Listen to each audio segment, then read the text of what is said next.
Oh, straight live. Oh, I guess we straight live. Hey, look, there's no intro today because guess No. what? No, no intro today because the birthday boy. So when I say happy, you say birthday. Birthday. Happy. Birthday. The birthday boy didn't put in the stuff that make it look all cool with the animations and all that good old stuff. My name is Corey Sanders. They call me Tall Boy. Scoop, James, aka James Hicks, is not here. But we started at 9 o'clock on time. But I got my boy Eric Burks, EB. He's hanging out with us tonight in the lab. Oh, so you literally said, "Are you ready?" And it just said, "We live." Okay. So we just go ahead and get this thing started. Shout out before we do anything. My man literally just pulled up on me. I mean, how cool is it to have ATL legendary artists pull up to your driveway and say, "Hey, Tall Boy, I got some merch for you.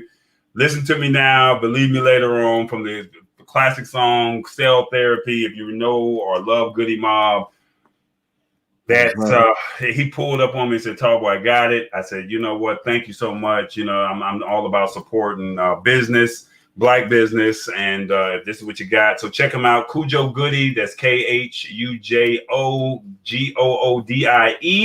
on Instagram. If you would like to get a T-shirt like this or any of some of his other merch, you can go there or go to Goody Mob's website. Okay. And they also have a new album dropping November 3rd. No, excuse me, November 13th, 2 days after PlayStation 5. So no, 1 day.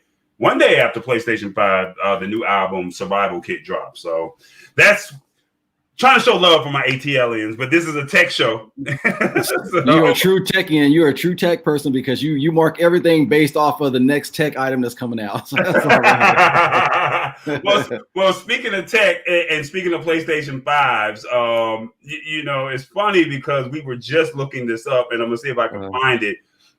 We were gonna go somewhere else, but since we brought it up, how would you like to win a PlayStation 5? There's a lot of people. Are you getting one? You know what? I got a PlayStation 4 to play with my son, so we can connect like online, so I can see what he's up to playing the games. I can't get into it.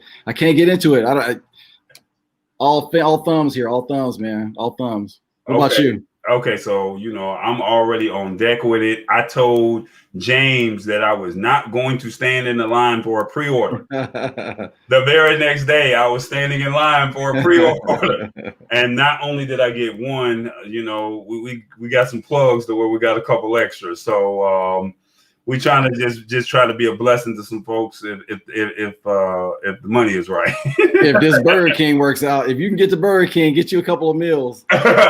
There's 3 ways to actually, get you a PlayStation 5. Right. So you'll be entered in the drawing. So we were just talking about this. You could win a PS5 from Burger King, all if you order their 2 for $5 mix and match. So basically, I don't know if we play this video, will it play? I don't know. Let's see. Let's check it out. At Burger King, when you order a 2 for $5, you might get a side of PS5. Yeah. 2 for $5 mix and match. Buy and play game in-app for a chance to win. All right, so the rules are you have to register for this contest first by downloading the Burger King app on your phone, not on the computer. You got to download it on your phone. And on your phone, you can make a purchase to get a token to enter the contest immediately. Hilarious. There's actually a mail-in method to enter. Must be a legal thing or something like that. You can only order for the 2 for $5 deal, nothing else. This includes the Whopper, the Big Fish, original chicken sandwich, or the chicken fries. No substitutions. You have to pay $5 minimum. So no using other promotions or getting around that in some way. So somebody gonna be like, well, what if I get this 2 for $5 coupon? No, it does not work that way. The contest ends November 22nd, 2020. So 10 days after the PS5 launches. You have to be 18 and live in the 48 states of the U.S. or in D.C. And you can only enter by buying something or earning a token once per day. you need to save your receipt, and there are 1,000 PS5s to be won in total. You get digital codes, Demon Souls as and a PS Now subscription. And there's a whole lot of more fine print. So the best thing I tell you to do is just Google PS5 and Burger King, and I think you'll find it there. So it might be on the app, because there's actually 3 ways you can participate. And the one way you said, going to the store, you can go into the store. You can buy through the app, which is probably the easiest way, because then you have your receipt right there. And then the other one is a mail-in method. You have a mail-in method. So yeah, check that out. The site I'm looking at is bk.com/PS5-sweeps. Okay. So check that out. All right. Well, just Google it. Yeah. If you want a PS5, just Google it. Yeah. All right. So now you're working from home, right? I am working from home. So what has that situation been like? Like, can you tell me how are you maintaining as far as, communicating with your coworkers, just getting business done on a day-to-day basis? Are you using any streaming methods, or is it just phone calls and emails? Like, what are you using? I mean, we use all the above. I mean, so we're working on this LAX program out here, and a lot of work going, a lot of work happening. You got the APM, ITF West, you got all these programs going all at one time. At some point, it's going to fit together. So collaboration is going to be important, right? So what we're using, we WebEx, we Zoom, we phone call, some people are in the office, some people, their jobs actually have to be on site, so they would actually rotate in the office. But some of the electronic tools that we're using is, one, I manage the software that they use to kind of hold all the data, the documentation that goes through there, right? Okay, hold on 1 second. I don't think people know how much of a techie you really are and what your background is. You just said LAX and I got software and programs. Give them a little background, a little bit about what you do, and then we can go further the conversation. So basically, my background is basically a database administrator. So I maintain the software that where all the documentation and communication and collaboration take place, right? So the software is called Prologue, and when contractors are submitting information to us, it actually comes in through the software, and then we distribute it out through the team so that everyone is informed of all the of anything that comes on, changes, anything from issues happening on site, things like that. But collaboration is very important. So we use tools other than that, the software. We do meetings, WebEx, using WebEx, which is a very cool tool. We use Zoom. Some companies use software like Microsoft, what's it called? Microsoft Teams. To me, it feels kind of clunky. Google has a nice little software, but honestly, my go-to is Zoom, because it's user-friendly in my mind and most people's minds, as well as WebEx. WebEx has been around for a long time. So, right. And I know I don't know, I'm not sure, are you a Microsoft person? Because I can't, Microsoft Teams, it was just hard for me to find out what goes where, so, but I know it's important. Well, see, for me, I use a software called Whereby or Whereby. Mm-hmm. So for my live streaming shows, and then I also use XSplit, and then here we are using StreamYard for this particular software right now for this streaming show. But for me, I don't like Zoom, because every time a movement is made or something like that, they automatically take priority.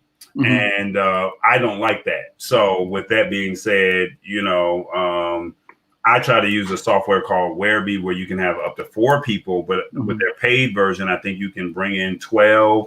And then if you get their platinum, I think you can possibly bring in 20 or 24. Right. Don't quote me. You have to go to their Whereby, WHEREBY.com, and you can see how that solution may best fit for you. But for me, it works very well. WebEx, I heard, had very good, because it's a live streaming platform, such as like a vMix or a StreamYard or for Mac, what are they? Ecamm. It's good, but that's what the professional TV shows are using. The WebEx, is that correct? No. So we're maybe talking about two different things. So basically, you have your broadcasting stuff like the StreamYard and the things that you're mentioning. But then what these other like WebEx are more of a virtual meeting place. It's like webinars. Yeah. So it's not so much for broadcasting as much as it is for, hey, you know what, we got to get a meeting. We can have like, you know, a couple 150, 100 people on and having an office meeting, virtual meeting. So yeah, exactly. You know, you kind of tailor your software for your need, right? So you're looking at StreamYard so that we can, you know, broadcast, have some oh my God, I can't even think, some banners and things going on, some lower thirds, you know, in meetings you can share information like notes, you can, you know, do things like that. But there are some software that are good and some software that are, you know, I'm not gonna say not so good, but just a little cumbersome to get around. So so like for me, I use my softwares more for live streaming per se, whereas like you're using yours for more like meetings and virtual stuff like meetings. that, Exactly. virtual meetings. So your conversations are going to be a little bit more private, whereas mine is more like last night I just did I produced a show with a young lady out of Kansas, Miss Watley. She did a show, her old school Tuesday turn up with CeCe Peniston. So so that's more public, whereas you're using yours for like webinars and training. Exactly. Right.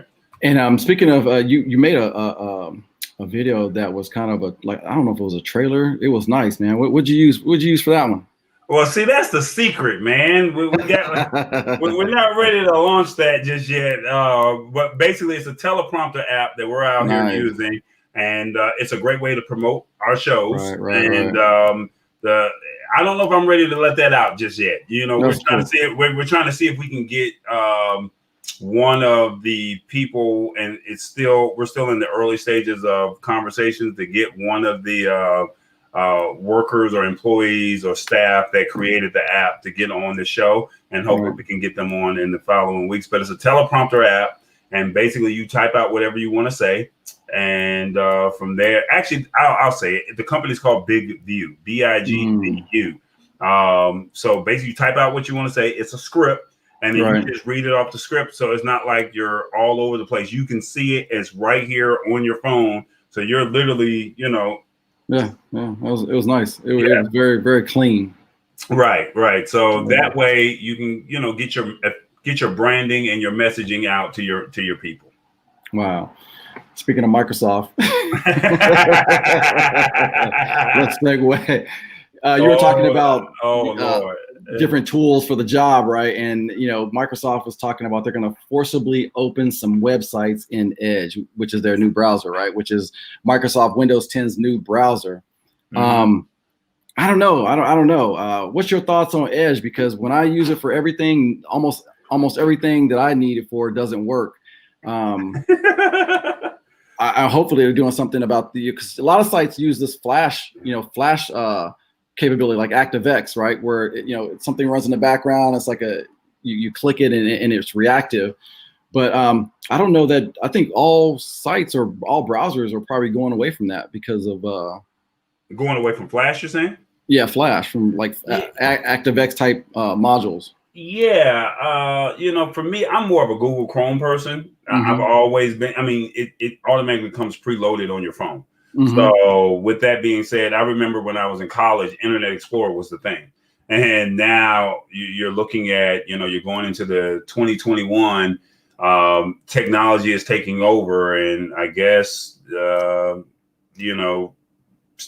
Microsoft is saying starting next month, users trying to access certain websites will see Internet Explorer refuse to load the URL and automatically open the site in Edge instead. So it's kind of messed up because if you are already comfortable with Internet Explorer, which has been an established brand for years, now all of a sudden, they're trying to get away from it. Yeah, they're trying to remove from it. So it's kind of like the side piece is about to be the new Bay, Yeah, right. So they said it's only enabled for about 1,156 websites. So at the core of this new feature is a new DLL file that Microsoft has been silently adding inside of Edge installments over the summer. So they've been working behind the scenes to Yeah, make yeah. this work. So what if you don't have Edge on your? So I guess this would only be Windows 10 and above. Correct. So all the newer phones moving forward. But I would want to see if someone had like a Samsung 8 or maybe an older iPhone. Well, iPhones wouldn't work. It would probably be more for Android. But they're saying that they said you could possibly be doing it through YouTube, Instagram, Twitter, Yahoo Mail, Stock Overflow, Stack Exchange, VK, ESPN Chase, MoneyGram, eHarmony, and GoDaddy, just to name a few. They said, so starting next month, you won't be able to load those sites inside of Internet Explorer. And every time they will try, the site will be open inside of a new Edge window. So it's like, I guess it's automatically like a forced download. Right. What do you think of that? Like, I don't. That's why I have Mac. So I don't have to worry about it. But at work, because I actually end up VPNing into my machine at work. So it could be, but I doubt that we can't access any of these sites anyway on the network at work anyway. So I don't think I'll be affected. Yeah, I don't think I'll be affected. I know our website will be affected if they force it, because as it stands, the software that I support actually does not work in Edge, or is not supported in Edge. So are you completely all Mac, like all iOS? Like, is that at home? But I do run different browsers. I do run Chrome browser. I do run Firefox. It just depends on what I'm trying to do. I like Firefox if I'm coding a website.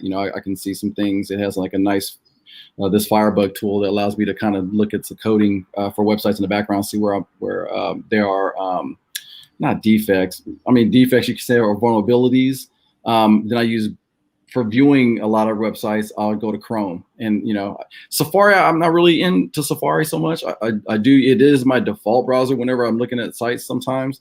But yeah. Right now, my go-to is Google and Chrome, and that's coming from a Mac guy. So, okay. What about you? I'm totally team Droid, team PC. Like, I refuse to touch Macs. Last night, I was having an issue with the show that I was doing last night, and as I was doing the show, I was trying to explain to the lady, like, hey, I'm going to send you this file. And when I send you this file, you have to cut it and share it, shall we say. You got to cut it and share it for you on your phone. And she was looking at me like, I don't know how to do that. I said, look, I don't touch. Look, I was like this. I don't touch. I don't have nothing to do with it. So, well, just doing a screenshot from the phone? No, I was trying to send her the actual video. And I said, here, I'm going to give you this clip. It's up to you to, trim it down. And when you trim down the video, then you can upload it to your Instagram. Now, I don't think it was really hard, but she said, I don't know what I'm doing. And I'm like, hey, I don't know nothing about iOS. So I'm team Droid. I'm team, PC. And I know that, Scoop and we have our battles and our wars about what that's all about, as far as, he's all iOS and I'm all Droid. And it's like, hey, we've had this conversation when we first started, there's some features that you like and there's going to be some features, that you're not going to like, and vice versa. Right. And you just have to find a platform that works for you. So exactly. It's all in good fun, man. Speaking of Androids, next topic. Look, this show might actually end on time. So speaking of Android, LG, did you hear about this new phone called the LG Wing? Man, not until you told me about it, I'm like, this is some. You know what? I love new technology. I don't care if it's Mac, iOS. I don't care if it's PC. When new technology comes out, I am excited every time.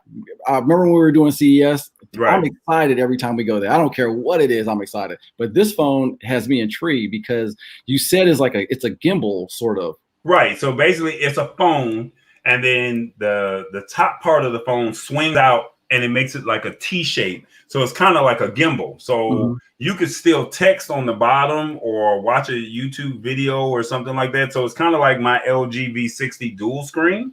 But at the same token, you can now, you know, like when you take pictures of people at the holiday parties or at your functions or whatever the case may be, and they all say, all right, guys, push in. Well, now this phone will allow you to do that. So it just released today in India. So we talked about this a couple of weeks ago. So it released today in India, and I don't think it's available until November. I'm trying to look for it.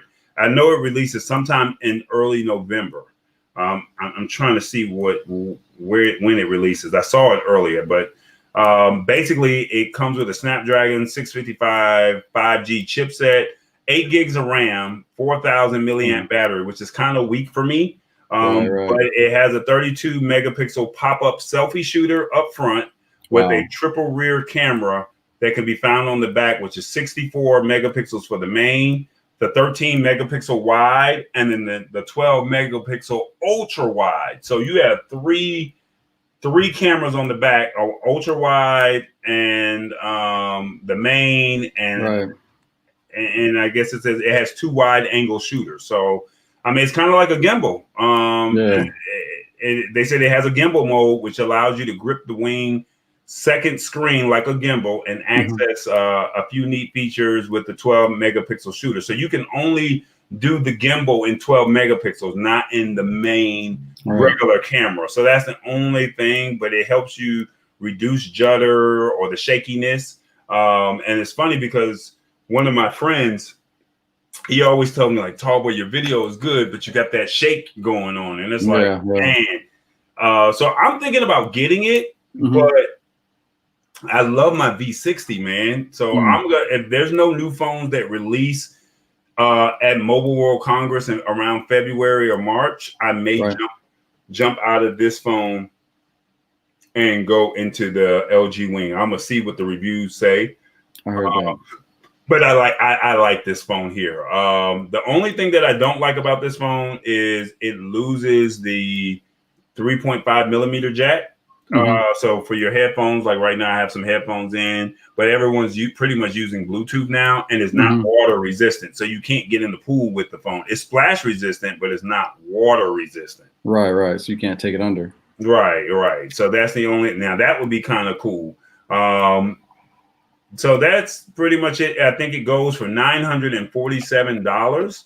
So that's a little expensive, shall we say? It's a little expensive for, but it's a new phone. So it's part of their new, it's a new, I can't think of the name of it. Trade up program or trade in program? No, it's part of their Explorer program. So LG. So, you know, Samsung and Apple always throws out these awesome commercials and say, this is why you should buy the phone. LG is not, you've never seen an LG commercial. I haven't seen an LG commercial in years. Maybe for TVs and refrigerators, but I've not seen them for phones. Yeah. Right. So for me, for them to do this, it's like, hey, we're just trying to show you new technology. We're giving you multiple ways or multiple use cases for phones. Whereas when you look at iPhone and Android, it's just the standard like this. But when I put my case in, now I open up and I turn into a book. So now I have 2 screens. Right. You know, but I mean, what other company is doing that, you know? So I think it's cool. I mean, I love the technology. You know? Technology. My problem is I can't let go once I have one. So I'm gonna tell you what I got. This is the old model. This is the XX Pro Max, or the 10 iPhone 10 Pro Max. Still have that one. Ended up getting the 11 Pro Max, and now the 12 is coming out. Oh my! But what I used to do. Are you about to do that commercial? You gonna start singing? What was that? Give me a break. No, you know what I used to do was I used to take my older iPhones, sell them so I can have half the money to pay for the new one, and then I would pay off the new one. Right, I have the money to pay the new one. I would do that, and then I found myself, as these phones kept going, the camera started getting better because I'm a photographer, right? I'm a like low key photographer. So now the camera started getting better. I was like, damn, I can't let go of this phone. So now I started holding on to the older phone. Where I was like, oh man. So Yeah, so I'm out to So dish out out of the the cash. phones that you have, what's the best one that you like? Well, I do like this one because it does have the multiple ranges of the widescreen, ultra widescreen, and then you get more frame, more picture in your picture. But the quality of the quality of the videos and pictures are, in my mind, as good as me taking it with my. I just also purchased this a couple months back, the EOS R mirrorless camera, and it takes some. I can shake and I'll take a nice picture out of that camera.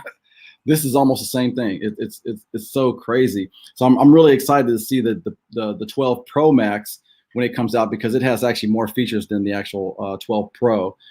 So I'm waiting for that Max. But as we talk about this, and I see all the features on the phone, it used to be that when mobile phones came out, they were like this big brick. Then they said, hey, let's make them smaller. I think they're going back to bigger. You start putting all this technology in it, they're getting bigger again. Yeah, bigger is, but see, you know what? Bigger is better. Okay. So like you said, back when cell phones first came out, they were in briefcases and they were they were like carrying a pack. Yeah, and you got the big block and you're walking with them, and then like you said, they came real foldable and real small, and the world's smallest phone, and then it was like, okay, well, let's get big, and then it was like they had the thing called the phablet, and then so like a tablet and a phone at the same time, and it was like that didn't really go over too well, and then now, like you said, right now you're not buying the phone for the phone, you're buying the phone for the camera. Boom. Bingo, exactly. And so this is what James and I were talking about, like about the 12. He said he wasn't going to jump into the 12 because he was like, the features of the iPhone 12 were nothing made it stand out so much that made him say he had to go out of it. Now, for me, I had the LG V40. So I skipped over the 50. And then the 50 had a dual screen, but it was the first generation. Well, then the V60 comes out. And when the V60 comes out, look, it's a foldable phone. Whereas the V40, the features that the V40 had, it had 3 cameras with the wide angle. That was their selling point. And then before that, it had the 3.5 millimeter jack. And at that point, if you're a music head, and at that time I was working in radio, so I'm always listening to new music. So with that being said, you wanted to hear your radio, and Bluetooths were not as inexpensive as they are now. Right. So it was like, yeah, I want that same technology. Now, before that V40, I had the LG G5. The reason why I went with that phone was because that was the last phone that kept the removable battery. Now we live in a digital age where there is no removable battery. So now you're buying cameras based off of the quality of the camera. So for most people, but I mean, even with your phone, it looks like you have more opportunity to multitask. You can do a lot of things having that. Yeah. So so I got YouTube. I can have YouTube up, and I can have my notes in, and I can be sending my notes. Or I could, just like when I was using the teleprompter earlier today, I had the teleprompter up, but I was copying and pasting everything from my notes, and then I was able to copy, paste, and then drop it off into the teleprompter app, and then I was good. I think of this new there's the new iOS for Apple. They allowed you to have the picture-in-picture, so that if you're watching a video or YouTube, it'll actually kind of minimize to be a picture-in-picture while you're doing your other things. But I think it's because of stuff like that, the competitors having the ability to have multiple screens and multitasking, doing things like that. But what is your thoughts on so Apple now has, and we'll go to the next segment. So Apple has now this I saw this well, you actually turned me on to this site about they're making their own Google now. So are they trying to get away and become more monopolized, and just so, hey, if you buy Apple, it's only going to be all Apple again? You know what I mean? So I don't know if you see your ad there, the article. Right. So Apple reportedly steps up effort to build a Google search alternative. So once again, Apple is trying to be its own proprietary. They want everything to be them. And it's funny because, like I said, as much as you guys don't like Android, you're still using Google products. I think, when I think Apple, I think Safari. But on your iPhones, I didn't know you guys were still using like a Google search, because once again, I'm not familiar with the technology. So they basically, Google pays Apple billions of dollars a year to make its search engine the default option on iPhones. And I guess now Apple is saying, no, we don't want your money. We want to create our own thing. And they're starting to roll out its own search technology to iPhone with its latest software update. So I think it says in here, it says Apple pays between 8 billion and 12 billion per year to be the default search engine on Apple products. Like right now, I just found out that my default search engine is Yahoo right now. And I did something last night that I didn't want to do. And I think I made it the default browser as opposed to Google Chrome being my default browser. So I'm going to switch that over because I'm like, something's not right with my laptop. And, just to hear that Google is paying them that kind of money, man, what would you do with 8 to 12 billion, right? I can tell you right now, but no, that'll be a long show. But I mean, is that huge? Is that good or is that bad? I mean, you're saying, hey, you know what? You don't have to pay us this money.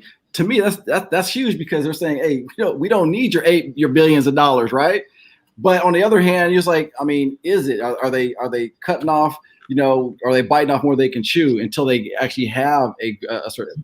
I'm pretty sure they probably already have it out there. You're not going to turn down billions of dollars unless you already have a prototype in the works, right? That's actually working really well. So I'm in my mind. What do you think? Well, I think here you go. It's kind of like, hey, I'm grown now. I don't need you.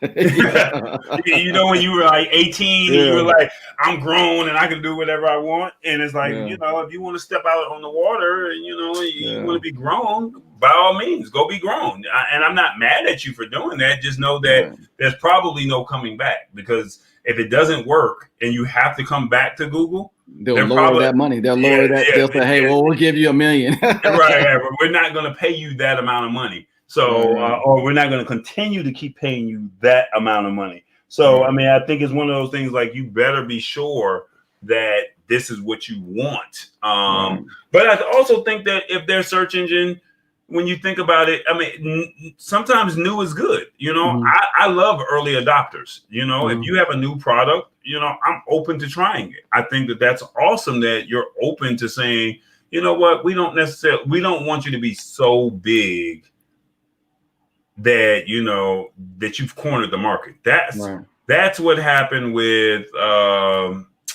at Netflix. Blockbuster could have cornered the market if they would have listened and said, you know what, let's collaborate with them. And then now, instead of Blockbuster being out of business, they could have cornered the market, but they were, fat and happy and like, oh, okay. And here was Netflix saying, hey, try our subscription model. Well, I remember seeing Netflix and they were mailing DVDs overseas, because when I was playing ball overseas, I had some Americans that were there like, I got my Netflix, in the mail. And I'm like, Netflix, what is that? And it's like, but now Netflix has turned, it went from DVDs to now it's the #1 streaming platform that's out there right now. They put Blockbuster out of business. Like, who was Blockbuster's competitor? Back then, what the actual Blockbuster's only competitor was in that time was probably another like your mom and pop video store. They'd have the smaller video stores you'd go to. We'd go there. I know when I was overseas, we would actually just go to like a mom and pop video store. And when we came back to the States, you have Blockbuster. Let's go to Blockbuster because they have so much. But I mean, even now, I think with COVID, I can definitely see, Netflix, and I'm sure Amazon's going to try to step in there too with their Prime Video. But I'm talking about, but because there's no more theaters you can go to, right? So I'm thinking live streaming, like movies, are going to be the thing. Now you get your It's no different from Apple, from music streaming. So remember, you would buy the tape or the CD or the album, and then they went into mini disc, which was a brief shelf life. Then they went into flash drives. Then they went into download the songs for 99 cents. To now you're at Spotify.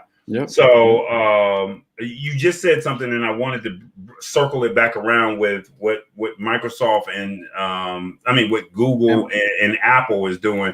Mm-hmm. And I forgot what it was, but it's more along the lines of, last week we were talking about Quibi. Are you familiar with that? Not so much. So Quibi is the streaming platform that they spent $1 billion. I forgot the actual article, but they spent a lot of money. Billboard ads, they were in Times Square, marketing, and they went out of business in 6 months.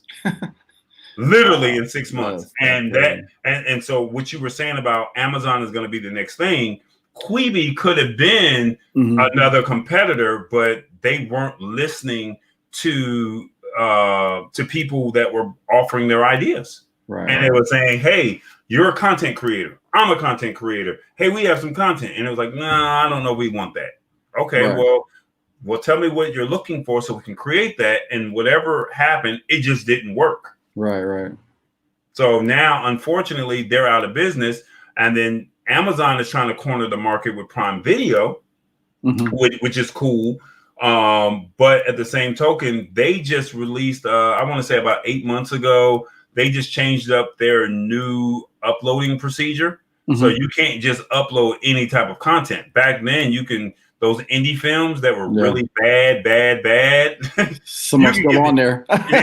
You could get your indie film on a whole lot easier about a year ago, but now the quality of content has to be up. You have to use a certain type of camera. Right.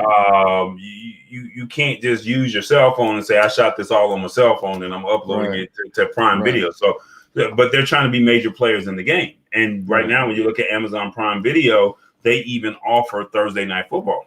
So, Netflix when they get into the sports game, say they do a partnership with MLB, NHL, MLS, NBA. If they do that, I think they can really set the tone of their pricing the way they want to. Every 2 years, I think Netflix is bringing it up, but and people are paying it, because James and I had also said, how much is too much? And I said, well, I remember it was $5.99. Now you're paying what, $14.99 now? Right. So go ahead. No, but even having said that, though, you know what's also coming up in this market, in this streaming market. I don't know if like you wouldn't think of it, but this is really what's allowing Netflix, Prime Video, and all these web broadcastings to come up. Your Roku, your Fire Stick, those have been huge for the market because now you have those preloaded. You can go in there if you have your subscription. You can actually create or start your subscription from those mediums, if you will. Right. I think this is smart that they were planning this game. It was like in the works. So I think that was pretty genius. Well, like I said, and to circle back to the article that we were just speaking on, with Apple being the new, Apple saying that they're going to use their own. Their own search engine. I think it's one of those things that Apple must know what they're doing, because I don't think that, it's like like I said, you're receiving that huge amount of money. For you to turn it down. So you must know what you're doing. Yeah. So, that I would love to see how that looks in 2021, 2022. But we'll see. But when they say they're going to be the new Google, are they going to truly be the new Google? Because there's a lot of I don't want to say dilemma. There was a show called what was it called? The Dilemma, the Social Dilemma, where they talked about Google and the things that it was doing to people is causing them to be hit stuck on the phone. Are they going to take all of that information and take it into consideration when they're building this platform for their search engine? You know what I mean? Well, it says here, when iPhone users with iOS 14, the latest iPhone software, type a query into the search window, Apple now shows its own search results instead of Google's. It also displays autocomplete style suggestions, highlighting how it is learning from users, most common search queries, and however few are likely to have noticed the change. So they're already doing this. So I did not notice that. So I mean, like I said, they're still taking Google's money, but I mean, I think Google's going to wise up and say, well, if you're going to do this and step on our toes, then we're not going to pay you. So maybe, like I said, and it's like Big Brother. I mean, Little Brother's time. Little Brother wants to use his own wings, or they want to fly. So I mean, maybe it's that time. I don't know, but for me, I like having options. I like to have an option. I don't want to have just one option to be able to do a search. You know. Well, you can go to Internet Explorer. Not on this phone. Actually, I was able to install Edge. They don't have Internet Explorer for the phone, but they have Edge. So I did install Edge for my work email. So it does allow me to use Edge. These are my browser. This is my little browser set up there. So I got Edge, Firefox, Chrome. Got the Firefox privacy, and there's a new browser in there, Brave. I do like Brave. I've never heard of Brave. Okay. Well, I earned Bitcoin. I earned some altcoin from Brave. So anything to get some free altcoin, you know, I'm in there. I'm all about the altcoin. So we're gonna let you talk about Bitcoin. Not tonight, but one of these nights we're gonna be like, I don't know nothing about Bitcoin. So, but that's the only reason why I got Brave. That's the only reason why I got. So out of those five on your Android phone, what is your favorite on those? Out of those five, my go-to is Chrome. Gotcha. Yep. Okay. Gotcha. All right. Let's see what else we got. Looks like something's happening over in your neck of the woods. Oh. So, you know, I'm originally from Atlanta. So, you know, 404, 770. Those are like the numbers that say, yeah, I'm true to Atlanta. And it's funny because my phone number starts with a 678. And because I had changed my number so many times, when I finally tried to go back to 404, they said we don't have any more numbers under 404 or 770. So I was like, all right, I'll take the 678. You know, this is that new class, that new crop.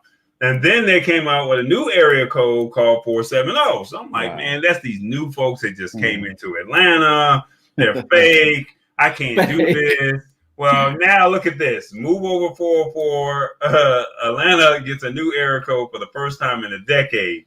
So now the new area code is supposed to be, it was announced today that the new area code 943 will join the four others in Metro Atlanta. And this is just for Atlanta, man. Can you believe that? We're not talking about Macon. We're not talking about Savannah. We're not talking about Columbus, Georgia. We're talking about just Atlanta. We will have 4 different area codes coming soon. So they said North American Numbering Plan Administrator announced that 404, 770, 678, 470 area codes will be exhausted by the second quarter of 2023. Wow. So that is that many people living in the city of Atlanta. Can you believe that? I can believe that because a song that came out about having different people in different area codes. They said the area code will cover the Atlanta metropolitan area defined as the cities of Alpharetta, Duluth, Dunwoody, which are all up on the north side of town, East Point, Forest Park, Gainesville, which is down towards the south. Griffin is out southwest, I want to say. No, it's south. Lawrenceville is out east. Mableton is out west. Marietta's north. Peachtree City is south. Roswell, Sandy Springs, Smyrna, they're all north. And Tucker is out east up here in Atlanta. And they said this is the first time the new area code has been introduced for Metro Atlanta since 470 was. The original statewide area code in Georgia was 404 in 1947, and 770 was added in 1995, and 678 was added in 1998. So they said the new area codes won't be administered until carriers have run out of the existing area codes. And people who have an existing area code will keep it. And they said the new area code is expected to fulfill Metro Atlanta needs for the next 10 years. what's the population there? So, I mean, is this just newcomers, new people coming into town, people being born, or just buying phones? Man, no, you know what it is, man. They come to Atlanta for a concert, event, gay pride weekend, And they'll stand. and then they're like, man, I didn't know Atlanta was as live as this. And then they're like, hey, I can live as cheap over here for like, I don't know what your, rent or mortgage is, where you live at in California. $3,000.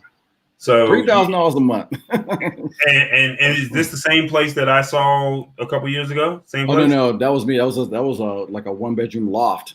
Okay. And I only paid $1,500 for a month that one, but that was more inland. But now that I live more towards the beach, this is only a 2-bedroom. It's a good square foot. I think it's like almost 1,000 square feet, but it's almost $3,000. 1,000 square feet for $3,000. You can probably get a whole house for under that here in Atlanta. Now, don't get me wrong, gentrification is taking over here in Atlanta, but I think a lot of people, like I just had a cousin, she's from Memphis. She relocated out to Vegas, and just 3 weeks ago, she just moved to Atlanta. And it's like we full. Like, I love you, but we full. Go back to Vegas. Go back to Vegas. Yeah, so I think people are starting to move out of California too. Yeah, so I mean, I think with her, she loves it because she does music. Atlanta definitely has a strong music scene. She's a vegan, so with her being a vegan, this is all like right into her alley. Whereas I think she was saying that the music scene, the vegan scene, was not really popping or doing the things that it needed to do in Vegas the way she wanted it to do. So I don't know. That's crazy. Not too shabby. Yeah. So interesting. How many area codes do you guys have out in California, or in the LA area? I've only really been in LA for since 2010. So I'm not from LA. I mean, there's like a 310, was 424. I mean, it's quite a few. 51, is it 510? I don't even know. I know Sacramento had a bunch of area codes. Started to get a bunch of area codes because that's where I was up before. Prior to coming here, I was in Sacramento, and there was a 916 and some other stuff that they started getting new area codes as well. So this is it's nothing new. It's just places start to grow, develop, people start to move in there, and I'm sure LA has a lot of area codes because there's a ton of people here. Wow.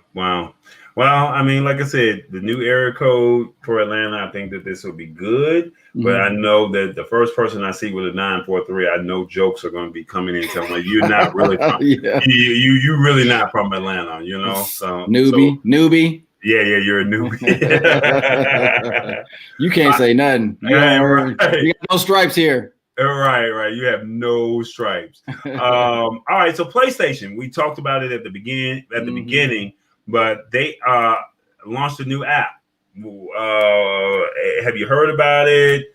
It allows you to enhance your gaming experiences on PS4 and when the PS5 comes out. Did you hear anything about this? I have not. Is it just so it is on the PS4? So I guess I gotta turn that thing on, and I got a PS4 sitting here that I play so I can talk to my son. But what's up? So last week they just did a new user interface for the PlayStation, and a lot of people weren't happy because it said that PlayStation would monitor your chats, or you can report your chats, and I guess if you're being being verbally abusive, you can report, or they would listen in, and then you can get your accounts banned. And there was no real clear definition of how that was going to work. They did get rid of the avatars or the skins. So if you didn't have the skins before the new update, then you'll no longer get them. Right. The PS Vita, the PS3, and the PS2 games, you used to be able to download them on your PS4. But now they wiped them clean, so it's only straight PS4 and PS5 games. So they were saying today, this just came out today. They're introducing new ways to amplify your connections with friends and the games you love to play, even when you're away from your console. and they are pleased to unveil the updated PlayStation app and reimagined to enhance your gaming experience on both PS4 and PS5. So they'll be beginning to roll out today globally through updates on iOS 12.2 or later and Android 6.0 or later on the mobile devices. The PS app introduces fresh features such as voice chat, native PS Store integration, and a smoother experience delivered in an all-new design. So they said you'll see the design with the interface, with a new home screen that lets you quickly see what your friends are playing and access details about your recently played games, including your trophy list. So it's funny because the other day I was talking to a friend of mine and he was like, Tallboy, he says, you don't really play PlayStation 4. All you do is play NBA 2K. He said, that's all you play. And I'm like, dude, like, how did you even know that? Like, I mean, it tells you like the last time you signed in, what game you played in. And I was like, I didn't even know you were I didn't even know you were following me, to be honest. Right. And then for you to tell me all you ever play is 2K, it's like, yeah, that's me. That's me all day. So now I got to go switch it up and put Pac-Man in, put Call of Duty in, put Hitman in. I got to put all my other games in and go from there. They said message integration. You would now be integrated in the app so you can seamlessly message your friends all in one place. So I take it that you can do this on your phone. Yeah. They have it on the phone too.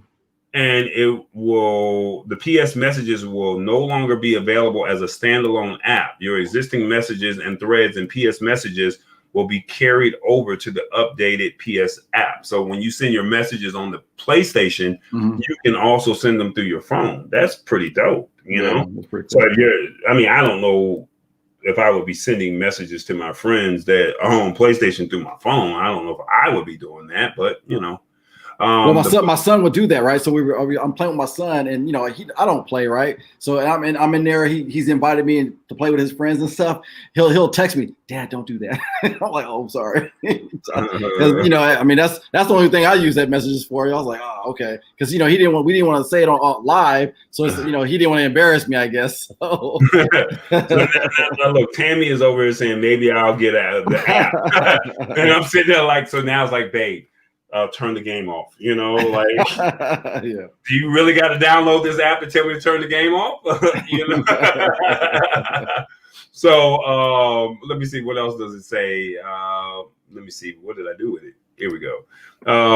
This says the voice chat and party groups. You can now create party groups from the PS app and voice chat with up to 15 other friends through your mobile phone. I thought you could do that. Oh, on the phone now, because you could already do that on the right, on the PlayStation. And they said, and this is what I was talking about, the PlayStation team is looking into your feedback around the parties changing, introduced in the PS4 system software update. So that new update where I was explaining earlier about how they're monitoring. There's no updates to share today, but thanks for speaking up about your concerns. We're listening and evaluating.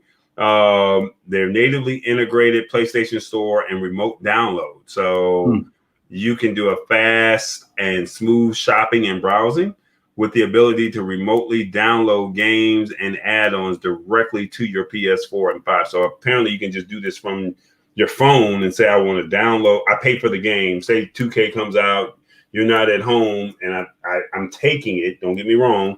That you can say, I want to just purchase it from the phone, and it downloads right into the PlayStation. Wow. Now that'll be cool. Yeah. New features up for the PS5. You'll be able to remotely launch games, manage storage on your console if you run out of space while downloading a game, and quickly sign in the PS5 straight from the PS app. So you're coming in the house and you're like, hey, let me just log into my PS5. Make sure the game is turned on. I don't know if I would want to take it to that extreme, but there's some true gamers out there that would. So, right. So, I think if you don't have the PS app yet, you'll need an account for PlayStation Network to access the updated app, and you can go get it from the App Store or the Google Play Store. So, I think that's pretty cool. Yeah, that's pretty dope. Yeah, that's pretty dope. I like that. So I don't know. I think I have enough apps on my phone, but I don't know. I may look into it and just play with it for about a week or two and see what it says. Right. See what it does. Yeah. I might have to just turn that thing on. I haven't turned it on for a while. Back You in turn your PS4 on. So what games do you play? shoot, what I was playing. I can't remember this. It was a car game. There was I know we played Mortal Kombat a lot. We played what's the one where the guy's like it was almost like medieval times. He's jumping from the ceiling. God, I don't know the names of these games. He says, "Hey, jump on this game." I'm like, oh, okay. So we're playing these games, but I'm telling you, I'm looking at it right now. That thing has been off. I have not seen the blue light on that thing, and like it's collecting dust. Well, hey, you might want to turn it on because I didn't turn mine on for about 8 months, and then I started having problems. I had to get it serviced, and they told me that the dust collected inside of it for so long. Wow. And because I didn't turn it on, I had to get it replaced. So I had to ship it, ship it to PlayStation, and then they had to ship me a new one. And I tried my best to not let it go without a couple of days without turning on. So that was those experiences. We haven't played, I want to say, since May, because in May, my son turned 17. So during that time, probably a couple of weeks after, I got him a car. And ever since he's been in his car, he has not been playing that game. He ain't got time for those games. Yeah, so, that's funny. That is funny. So I think that's the whole reason behind that. All right. So are you into drones? I am into drones. I got two of them. I got a Mavic Pro, and I got the DJI Mavic Pro, and I got the Phantom 3 Advance. Cool. Okay. Well, I just heard about this. I just got a drone for Christmas. I got the Mavic Mini, so it's not going to do all these cool features that they're about to launch. But Ohio Drone and T-Mobile to bring live streaming tech to drones. Yeah, but how do they go? Because my drone, I can fly my drone now. So both of them, even when I had the Phantom before I had the Mavic Pro, I would fly the drone, and because you're flying it from your phone. So I would be live already on Facebook. I'll shoot all my drone footage, and it comes in and it streams already. So I guess what are they doing differently? Okay, so they say Ohio Drone has partnered with T-Mobile under Amatola LLC to bring live streaming capabilities to drones via T-Mobile's 5G network. Before the partnership, they said they had commercialized a live streaming platform for drone operators called Streaming Revolution. The company hopes to have 100,000 accounts running within the first year of business once it goes live in January 2021.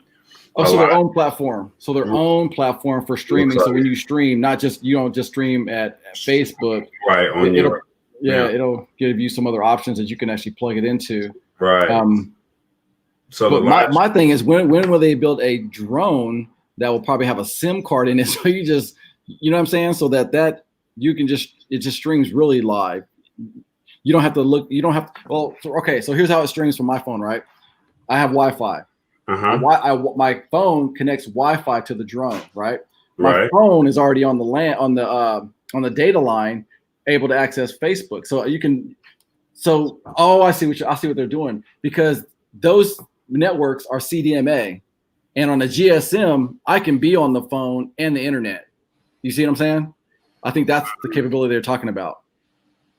Okay. I was trying to figure it out, because CDMA, you can't be on that. You can't be like on these like Sprint phones I guess T-Mobile I thought was GSM, but on most of those phones, you can't like be on the internet and do like a text message or like take a call. It'd be either or. Well, it says here the company hopes to have 100,000 accounts by 2021. And the live streaming platform will be available to government enterprise users, with consumers gaining access by Q4 2021. So it sounds like they're trying to be their own Twitch. Okay, gotcha.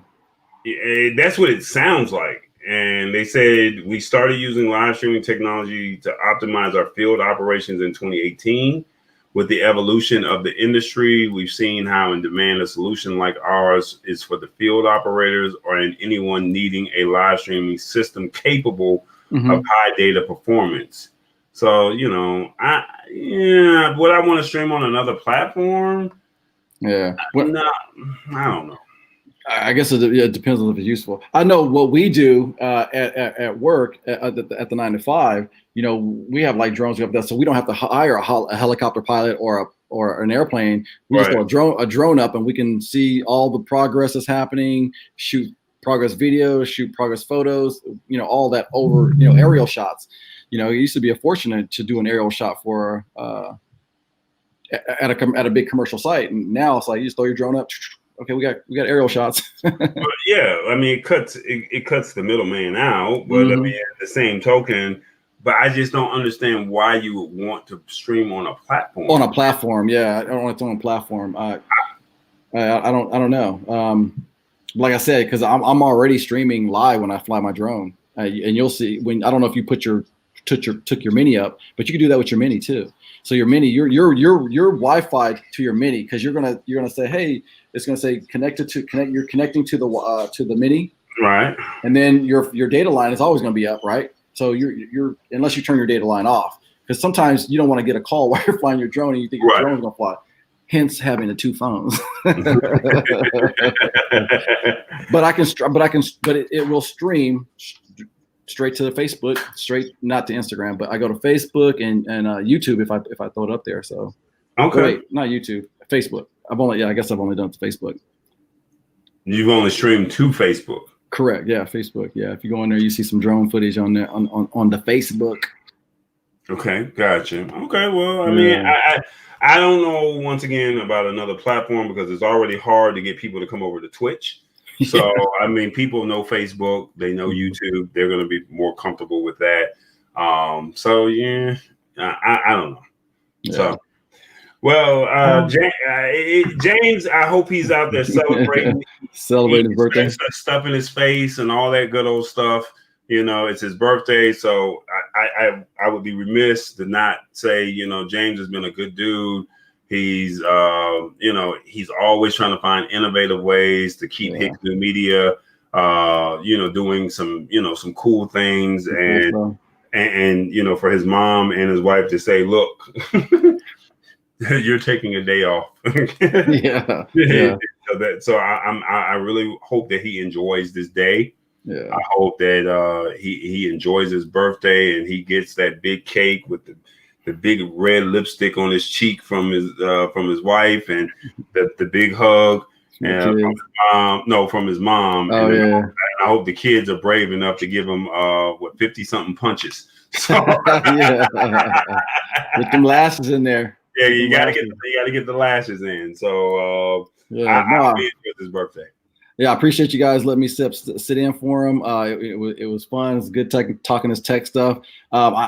Although I'm a techie, I don't really talk tech a lot, but it's good to. It was fun, man. I liked it. The lab is pretty cool. So this is what it looks like in the lab. Nice. Nice. I mean, we try to be innovative. We try to keep people informed. Like I said, PS5. You can go to Burger King, get the PS5. Don't forget your. Hey, I'm just saying because I mean it's so hard to get those I've joined a couple PS5 community groups, and you know people are really crying, and I'm like, man, come on now. If you had a PS5, you had a chance to get multiple, you would be selling them for more than the market value as well. I mean that's what America is all about. Now I'm not telling you to go out and go buy up all the toilet paper and all the hand sanitizer and, you know, charge. But get that PS5. I'm not telling you to go charge 4 times the market rate for it, but I am just saying, you know, like, for example, we bought some Lysol and I had to ship it to Michigan to a family member. And it's $7.99 for the can of Lysol. Okay, cool. I pay the $7.99. No big deal. Get to the post office. They say you can't ship it because it's an aerosol. Yeah. So you have to do ground. So I go to the UPS store. By the time I got through paying for the box and the shipping, I paid $30. Damn. That's how much I would have had to pay if I would have went to eBay. So it was like, it came from my hand to your hand, but you would have just got it cheaper and a whole lot faster. Well. Well, actually, the same price as you just went on eBay. But I'm only saying this to say you can't be mad if someone was, and did you hear about the PS5 story? Mm-mm. The PS5 store? They're gonna have its own store? No, the story. So no. So when they first came out, they did pre-orders online. Mm-hmm. And you were trying to put your pre-order information in, and by the time you hit send to confirm, it says your PS5 is no longer available. So the bots were taking them because the computers already has the information loaded in. When you type in your name, all your stuff comes in, credit card, and you just click send. You're typing your information in. Wow. So the bots were taking them. They said that they were going to do another pre-order with Best Buy like 2 or 3 days later. Mm-hmm. They did the pre-order, and within 1 minute, all the pre-orders were gone. Man. 1 minute, 60 seconds. Wow. So like that movie Gone in 60 Seconds, it really happened. Gone it really happened. And so what I said, I would not stand in any lines. But then when I was reading up on the stories, it was like, all right, GameStop is giving away, or not giving away, but they're doing pre-orders. And I literally called 5 or 6 GameStops here in the Atlanta market. Some said that they were not doing the pre-orders. Some said that they were. And unfortunately, well, not unfortunately, I just said, you know what, let's just get in the line. I think I need to be there at 6 o'clock. I was number 5 in line. So so the store doesn't open till 12. Right. So since the store doesn't open at 12, when it's 52 people in line about 11:30. Wow. And the lady gets out the car that works at GameStop and says, why are you guys all all in line? And she says, did you not see the sign, on the door? And she looks and she's like, there's no sign. He didn't put it up last night. She says, well, we only have 8 PlayStations. So the other 52 minus 8, they were like, some people just packed up and left. Wow. Some people were like, all right, I'm just going to, maybe there's just still a chance. Mm-hmm. Then it got to a point to right at 11:57, 11:58, this one guy said, hey, somebody just confirmed that they had mine. Anybody want to take my place? It's going to cost you. One guy pulled out 10 20s and he said, here, $200 just to get seat number 6. Yeah. He gave up $200 and he got his PlayStation. He got his PlayStation pre-order.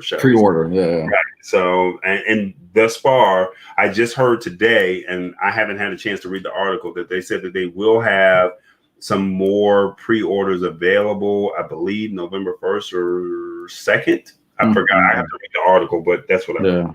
So. Right. Ready for Christmas.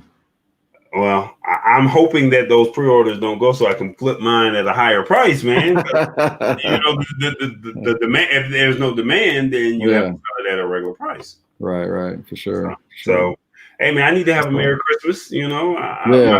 My girlfriend wants knives and she wants meat slicers and she wants all kind of. Hey, how do you think I gotta pay for? How do you think I'm gonna pay for this? So it's like hopefully PS2, I gotta flip it.